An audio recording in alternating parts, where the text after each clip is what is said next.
बोल गए कि चीन की तरफ से जो वायरस आया वो सॉफ्ट वायरस था, जो भारत से वायरस आया वो हार्ड वायरस है। यानी चीन से जो केसेस नेपाल आए वो लोग तो जल्दी ठीक हो गए, लेकिन भारत वाले ठीक होने का नाम नहीं ले रहे।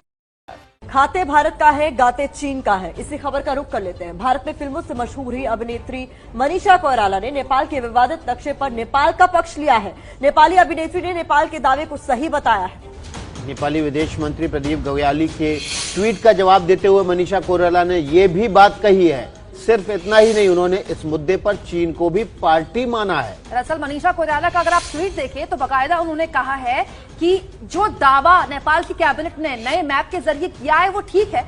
मनीषा कोइराला यही नहीं रुकी, वो तो आगे जाकर ये कह गई कि अच्छी बात है कि अब 3 देश मिलकर इस मुद्दे पर बात कर सकते हैं। 3 देश मतलब भारत, नेपाल और चीन।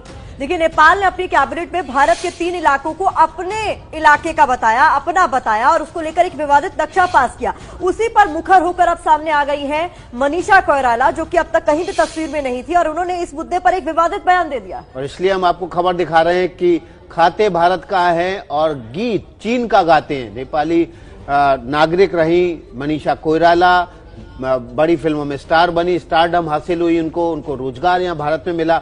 लेकिन अब नेपाल ने जो नया नक्शा जारी किया है उस पर ट्वीट करते हुए उन्होंने कहा है कि इस मसले पर चीन, नेपाल और भारत को मिलकर बात करना चाहिए।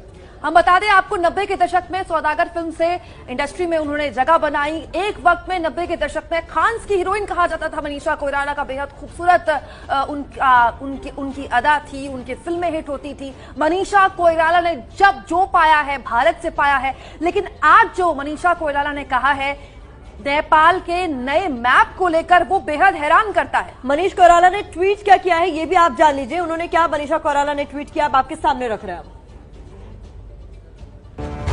हमारे छोटे राष्ट्र की गरिमा बनाए रखने के लिए धन्यवाद। 3 महान देशों के बीच हम शांतिपूर्ण और सम्मानजनक बातचीत की उम्मीद कर रहे हैं। देखिए, इसलिए हम बार बार कह रहे हैं कि खाते भारत का है और गीत जो है वो चीन के गाते हैं। देखिए, मनीषा कोइराला को स्टारडम भी यहीं से मिला। मनीषा कोइराला को जो भी कुछ है आज मनीषा कोइराला दुनिया में, उनकी जो पहचान है वो भारत की फिल्म इंडस्ट्री की वजह से है। लेकिन मनीषा कोइराला का ये ट्वीट जो है वो दिल दुखाने वाला है। भारत में रहकर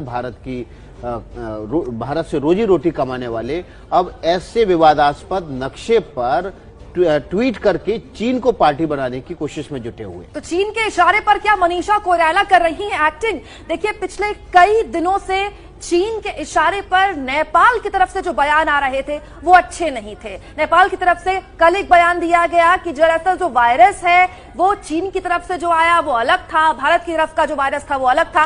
ये वो मैप है जो नेपाल की कैबिनेट ने पास किया था। इस मैप में 2 इलाके, खासतौर पर कालापानी और लिम्पू लेक को नेपाल ने अपने हिस्से का बताया और इस मैप का समर्थन कर रही है मनीषा कोइराला। आपको बता दें कि नेपाल के प्रधानमंत्री केपी शर्मा ओली ने इतना विवादित बयान दिया कि बोलते बोलते